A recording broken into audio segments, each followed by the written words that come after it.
Why should you believe in Will Levis this year? All that and more on today's episode of Locked On Dynasty.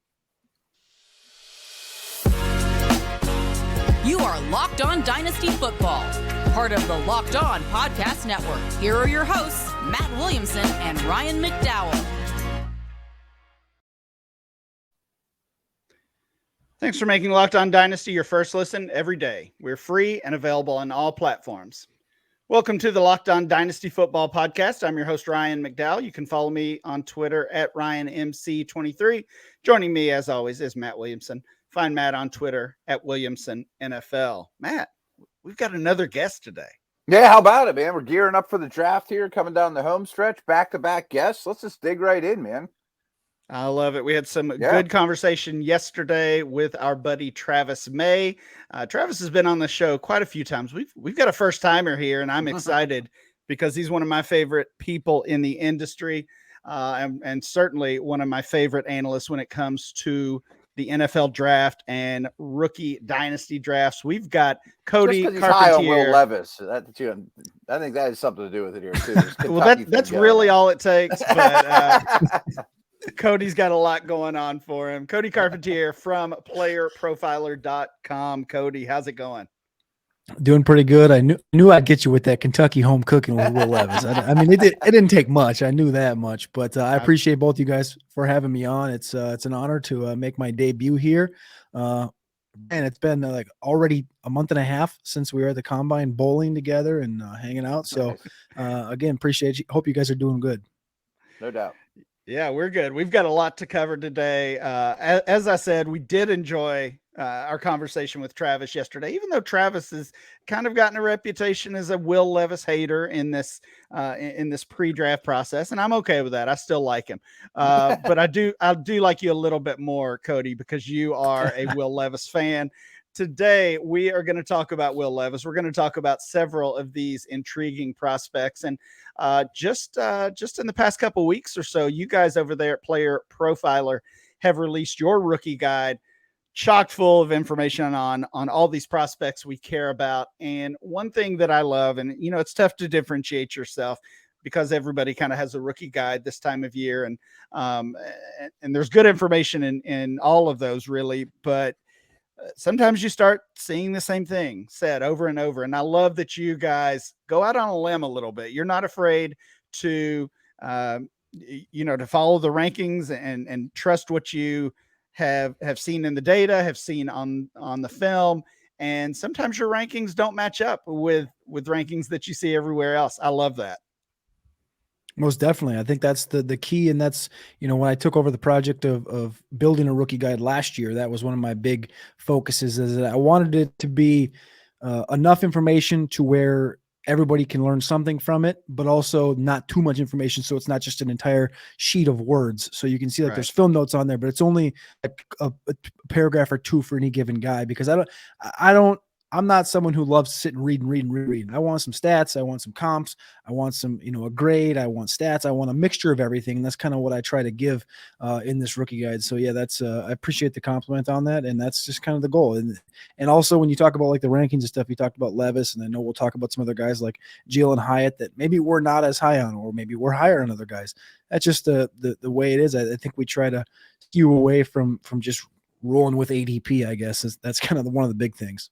Yeah, I urge everyone to check this out because it's a really well written. It's a really digestible form, as well, as you mentioned.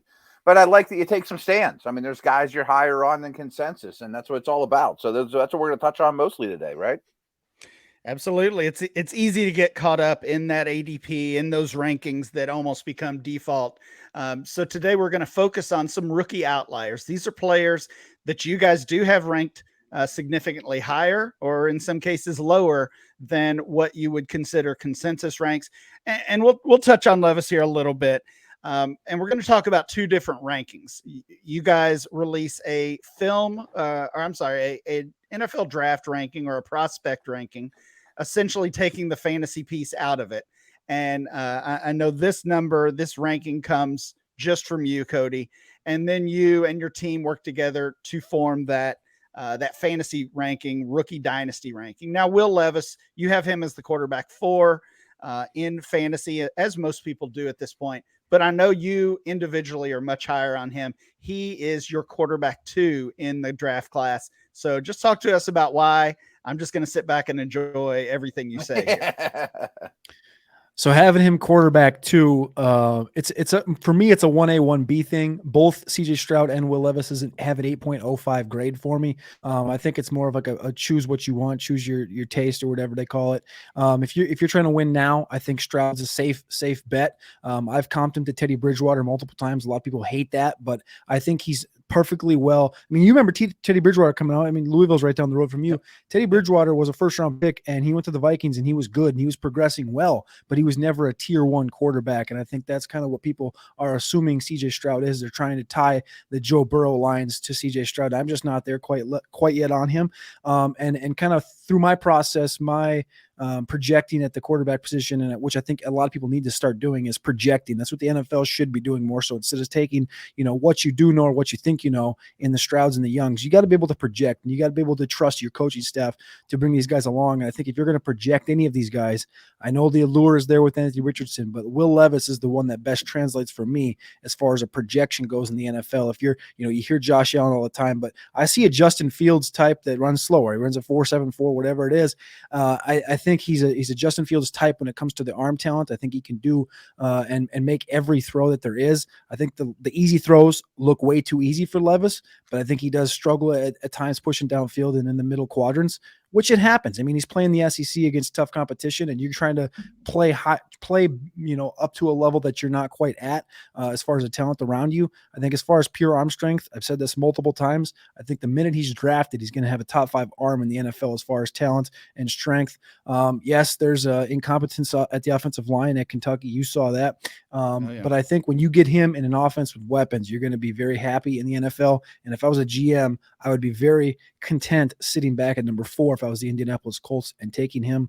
Now you go to the fantasy side of everything. Why is he number 4? Point blank. I mean, you're playing Superflex fantasy football. You want that mainstay at quarterback, and you get that Kirk Cousins type. That's that CJ Stroud. That's that Bryce Young. And then, of course, Anthony Richardson over the last 5 years, the Konami factor. Richardson just has to be up into that conversation because even if he completing the ball at 50% in the NFL, he still has a 1,200, 1,400 yard rushing upside as a rookie, in my opinion.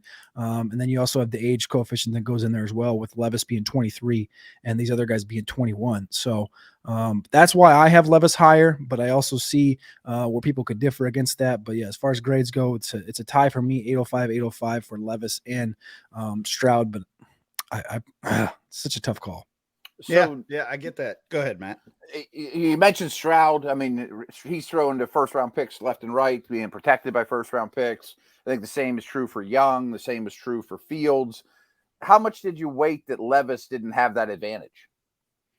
I mean, that's one of the things you just have to take into account when you watch it. You see, the connection that a Stroud has with a Jackson Smith and Jigba, knowing where Jackson Smith and Jigba is. You've seen things come out the last couple of weeks about, Jackson may be the only wide receiver that goes in round 1. That's what Nagy tweeted out a couple of days ago, Jim Nagy. And you've taken into account like Barry and Brown. I know he had Wan'Dale Robinson there last year. He also transferred from Penn State. Like, there was just never an abundance of talent there. And people tie it back to, well, Cam Newton was able to, go to the championship with his team, and his team was terrible back at Auburn. But I think there's a different dynamic there as far as the rushing goes and all that stuff. But I mean, as far as playing the SEC at the highest level of competition, Will Levis, I thought, did a good enough job to show his abilities and capabilities. Yes, like I said, there is things where he tends to hold on to the ball too long. He's taking sacks, and he might wait a couple milliseconds too long to make a throw, and boom, there's an interception. But you're trying to force the ball in there. Where, as I see a lot on tape with guys like Bryce and CJ, it's like there's like a blown coverage, or dudes are wide open all over because you're playing with an abundance of talent, where Will Levis really just wasn't given that hand. And, one of my good friends, Matty Kiewel, my player profiler, said, you can tie it back to is imagine Matthew Stafford without AJ Green. And you go back to his freshman season at Georgia, and I think he was sub 60% passing without AJ Green. And then he gets AJ Green, and all of a sudden he elevates that game and becomes that top 5. I think it was number 1 pick, actually. But I thought that was a very interesting comp with Matthew Stafford. Yeah, I like hearing that. Certainly Yeah. some hope. And I really like, I just like the fact that you guys have differentiated your draft grades versus fantasy grades, because they are two separate things. Of course, we get caught up here in the fantasy end of things, especially from a dynasty standpoint. But NFL draft grades or prospect grades, what we expect to see in the NFL draft, those are two different things. Cody, when we come back, we're going to talk about some running backs. You got a couple of running backs that you are very different from consensus on, and I want to hear all about those. We'll do that right after this. Folks, today's episode is brought to you by Ultimate Football GM. You've heard me talk about this mobile game app, and if you've ever thought you'd make a good GM, as I have, I mean, I've kind of spent my whole life, on this pursuit. You got to give this game a try, but it's not as easy as you think it might be to create a dynasty. So when you play Ultimate Football GM, you get to control and manage every strategic aspect of your team as you play through seasons and lead your team to glory, trying to build a historic dynasty. Like I said, I mean, pretty much my whole life I was reading Mel Kiper's Blue Books when I was a kid, or before the internet, thinking about building teams. And with Ultimate Football GM, you're responsible for controlling the destiny of your franchise by hiring the right coaches and coordinators. They take it to that step as well. Managing all the finances, including negotiating player salaries and terms, navigating your franchise through free agency, the draft, injuries, player personnel issues, and all the ups and downs of a season. All this in a challenging and realistic game world. Ultimate Football GM is completely free and playable offline. You can play on the go as you want and when you want. So Locked On Dynasty listeners get 100% free boost to their franchise when using the promo code Locked On, all caps, Locked On. And so make sure you check it out today. To download the game, just visit ultimate-gm.com or look it up in the app stores. That's ultimate-gm.com, Ultimate Football GM. Start your dynasty today. All right, we're back. We are talking to Cody Carpentier from Player Profiler. We're talking rookie outliers today, some players that Cody and the team over at Player Profiler have some very different rankings or grades on compared to the consensus. Cody, let's talk running backs. I know you love this guy. I love him as well. Not quite as much as you, though. Let's talk Roschon Johnson. From a fantasy standpoint, he is your RB4 in this rookie class. And I've thrown out that term consensus rankings, and you can check the rankings at DLF, at Player Profiler, wherever you want. Just for reference, the new ADP that we have at DLF, Roschon Johnson is the RB10 in that ADP data. You guys have him at 4. Tell us what you love about Roschon Johnson. The conversation for us was between Roschon and Zach Charbonnet for 3 and 4, and we had Roschon 3, and I lost the boxing match over Roschon after the athleticism came through at the combine. Mm-hmm. They didn't love the 10-yard split, even though he was 3rd in the 10-yard split in the entire draft. But they went for Roschon. That was accumulation of everybody at Player Profiler, so I got to go there. They're both 22 and a half years old. They both are 220-plus pound athletes. But Roschon Johnson, man, I have a benefit of being friends with Alex Dunlap, who is a writer and an analyst for Orange Bloods down there in Austin, Texas. And I've been talking to Alex about Roschon for about a year and a half, dating back to the 2022 Senior Bowl when we were down there looking at last year's class with Damian Pierce and Brian Robinson, and there was executives down there talking about Roschon next year, not Bijan. It was everyone knows about Bijan, but it was the 2022 Senior Bowl. It was, hey guys, Roschon, and now you look forward to a year later. And Jim Nagy tweets out last night that even the devaluation of running back position, it sounds like Roschon could come off the board on day 2, which is something we've been pounding for months now about Roschon Johnson and his capabilities. He ran a 4.58 at the combine, 53rd percentile. It's not beautiful, but it's nice. Josh Jacobs is his comparable on Player Profiler. My big thing, I was sitting down there at the Senior Bowl, I couldn't find a comp for me because I have a playstyle comp in this draft guide, and then we have the comparables, which comes off of athleticism and statistics and other things like that.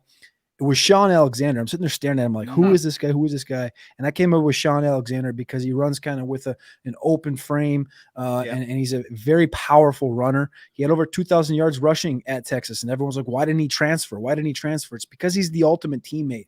Alex defines it as he was the heart of the team. And everyone thinks it's Bijan right away, but Bijan he's the ultimate football player, right? But Roschon was the ultimate teammate. He was kind of the captain of the football team, as you'd call it, or the internal captain, and just what he brings to the table is different. When you were down there at the Senior Bowl, you could feel that it was his week, and then he has a hand injury on day one, doesn't continue out the week, but he was the dude. Like, it was his time to shine. And there was a reason that Keontae Ingram left and went to USC that last season at Texas. It wasn't because of Bijan. It was because he knew if Bijan went down, it wasn't Keontae's job. It was Roschon's job.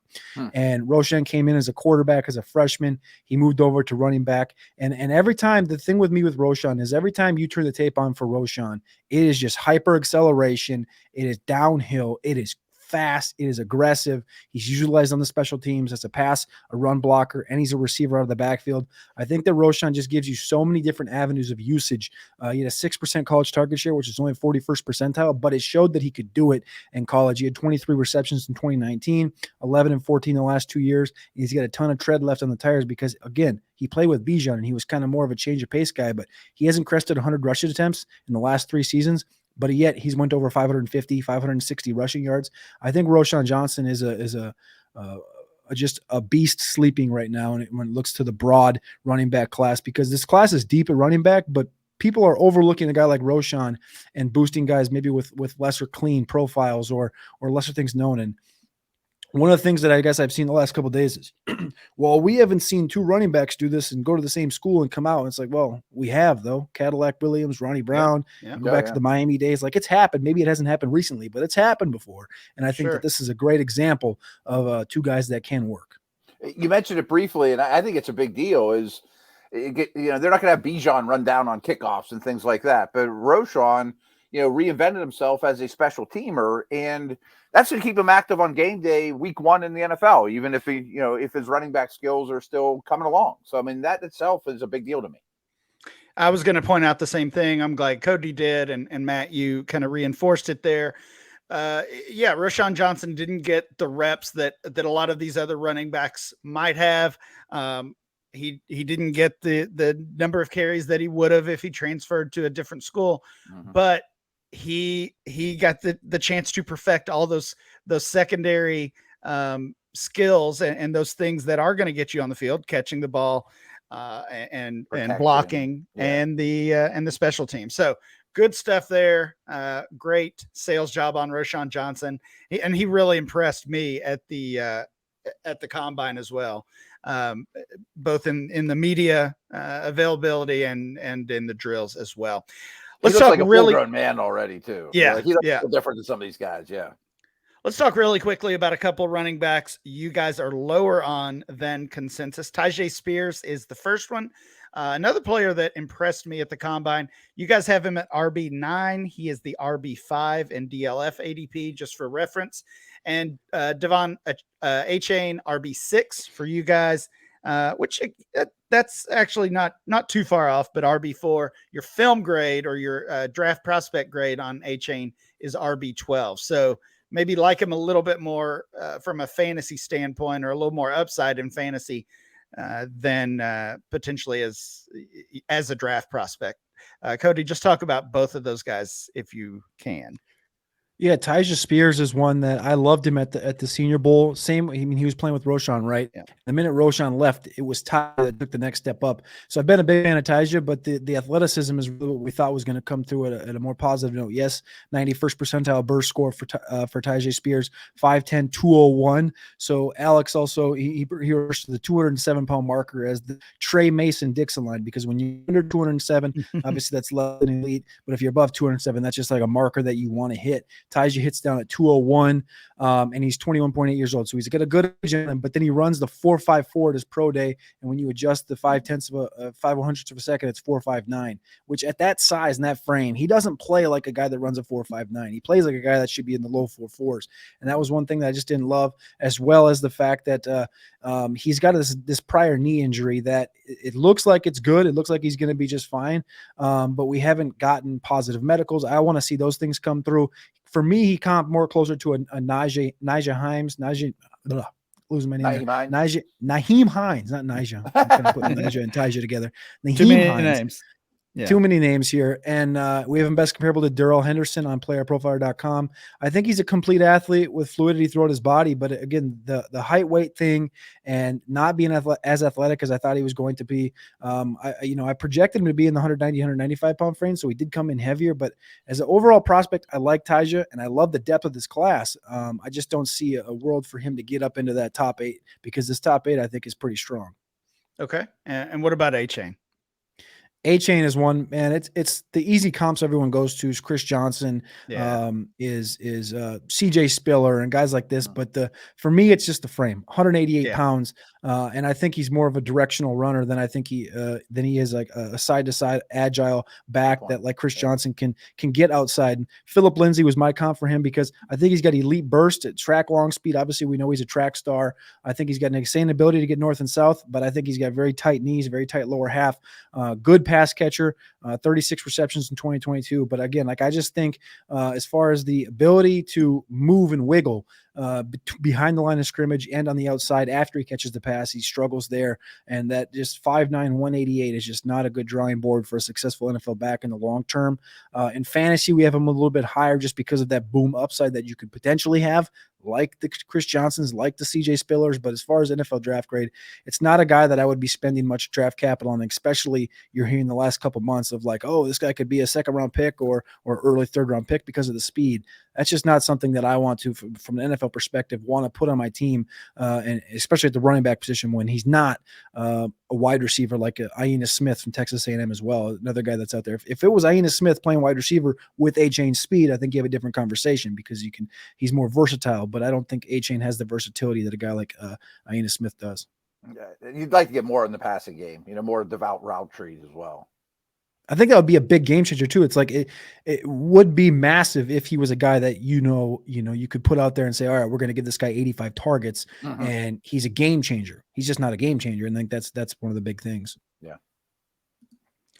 All right. When we come back, we'll finish up the conversation of rookie outliers with some pass catchers.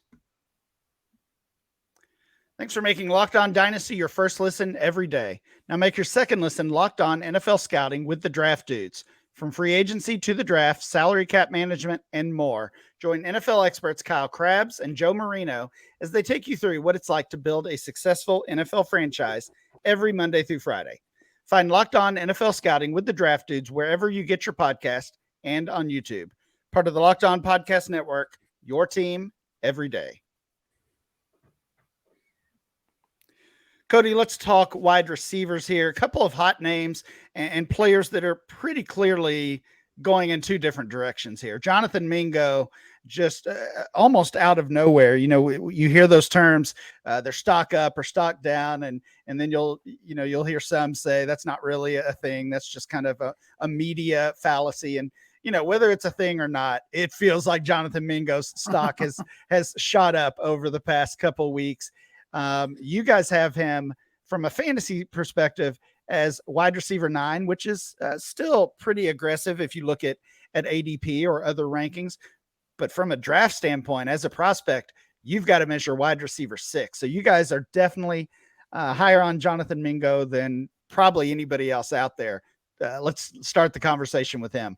Cody, before you do you give him a little more credit because he's a lot bigger than them? I mean, this receiver class is so small. I mean, do you think that helps his cause quite a bit with this ranking? For sure. 100%. Okay. I think it does, because when you look at this wide receiver class, as you just mentioned, it is a lot of, as my boss, Matt Kelly would say, shrimpy dudes, a lot of shrimpy guys in the Addisons, the Flowers, the Downs, the Mims. I could keep going like 6 more names, but I'm not going to. And the one that everyone stapled in there as the alpha of the class was Quentin Johnston. And a little bit of this goes into Quentin Johnston, right? Quentin Johnston was supposed to come in and be this hyper athlete. He runs a 4.50 at his pro day, and it's 4.55 when you extrapolate at 208 pounds. Okay, that's not quite on the alpha level. That's more of a Clasher. It's more of a Terrace Marshall, what you're kind of going to walk into there with the Quentin Johnston. It scares you off a little bit.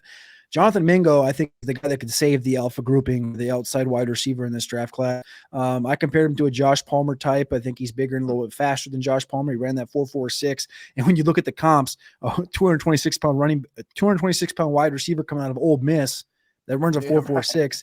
I mean, you could tie the lines yourself. It's AJ Brown. And when you look at the top 5 comparables at playerprofiler.com, it is the best grouping. We have the top comparable that shows up, but there's 5 guys underneath there that you can pull from data analysis. It's Allen Lazard, it's AJ Brown, it's Julio Jones, Allen Robinson, and Laviska Shenault. So I think it's a pretty good grouping of wide receivers there that you can kind of talk about Mingo in. I think he has the size to be a meaningful number 2 with the upside of being an alpha in this league. I think he's able to go up for any ball, a good, first moving at the line of scrimmage. I think you can watch the replays of the Senior Bowl down there in Mobile of his route, his footwork at the line of scrimmage and his ability to just separate off the line of scrimmage, which I think is a very underrated thing because most people think, well, he doesn't create much separation downfield. But if you don't have to create separation downfield because you get the line of scrimmage so quickly and so elegantly, I think you can win off of there, especially in the red zone. He dominated down there in Mobile. I think that Jonathan Mingo could be the one that saves this class as far as the big wide receivers go. And again, he's not 6'3", 6'4". He's only 6'1", but that's a lot bigger than 5'7", 170. It's 6'1", 226.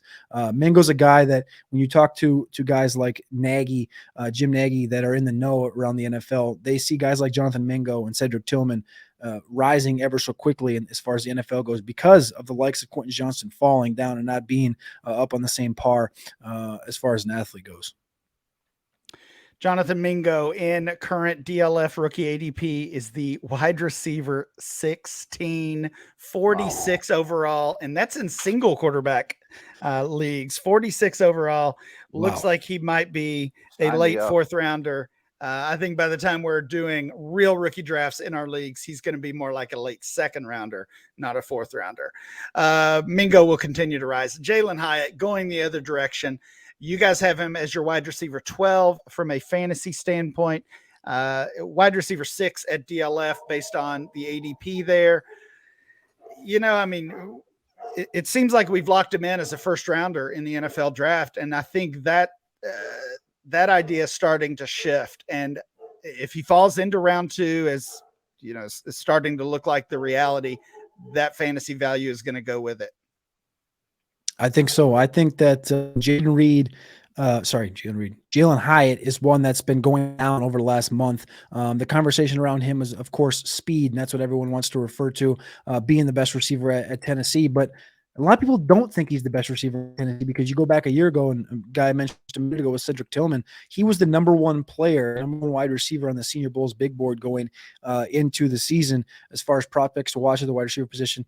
Highest 21.5 years old. He didn't really break out till this year when he had 1,000. He only had 200 each of the last 2 seasons.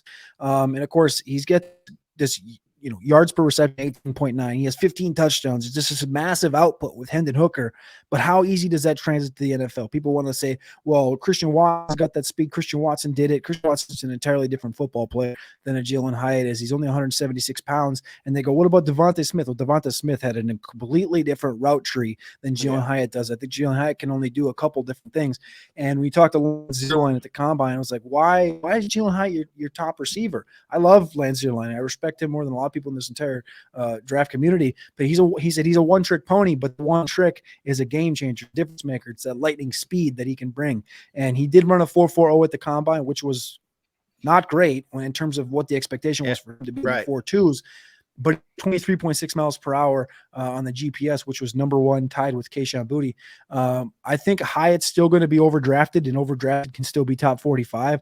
I think by the time the draft comes around, he does end up being a 2nd-round pick. But because of sheer speed, I think the media is perceiving him a 1st-round pick, which is okay. But I think he aligns in that Dede Westbrook, that De'Ami Brown, that John Brown, Quez Watkins type. I don't think that the 1st-round conversation is warranted, even though he did have a great season last year. He was a Blackoff winner. It's just not an easy translation to the NFL. It's like, okay, well, I'm going to spend a 1st-round pick on a guy that can only run a couple routes. And yes, he can take the top of defense, but in the NFL, it's 176-pound frame. It's not a 200-pound Randy Moss. It's not a 200-pound Christian Watson. It's a little bit different for me.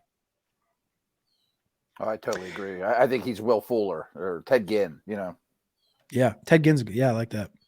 It's just tough because everyone's perceiving it to be like he's going to be this massive thing, and especially in fantasy. In best ball, okay, cool. But that's like cliche alert. Okay, he's going to be a best ball wide receiver. Okay, cool. Yeah. But, I mean, we're talking, first off, NFL draft grade, to be a game changer in the NFL, to be a guy that can run all 9 routes, to be a guy that can really benefit your football team, it takes a little more for me than just that one trick. And then for fantasy, if you're not playing best ball, how are you going to trust a guy that's going to have a 2.5 point output, a 40 point output, a 12, a 2, a 0? Like, you know what I'm saying? We've done this so many times, year after year, week after week in fantasy with the guys that don't run the full route tree and they're one trick ponies. And it's just a tough sell for me. Yeah, I get it. Really, really good stuff today, Cody. We appreciate your time and your thoughts on these rookie outliers. Before we wrap up here, tell our listeners where they can find you, find your work, and where they can find that rookie guide that has all of this information that we've talked about today. You can find all my work at Carpentier NFL on Twitter and Instagram.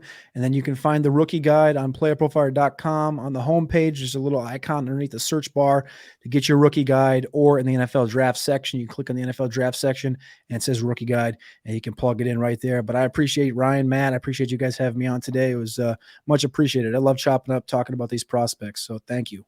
It was fun. Everybody should check out the guide too. It's good stuff. Definitely. That will do it for today's show. Please make sure you download and subscribe or follow for free on YouTube or wherever you get your podcast.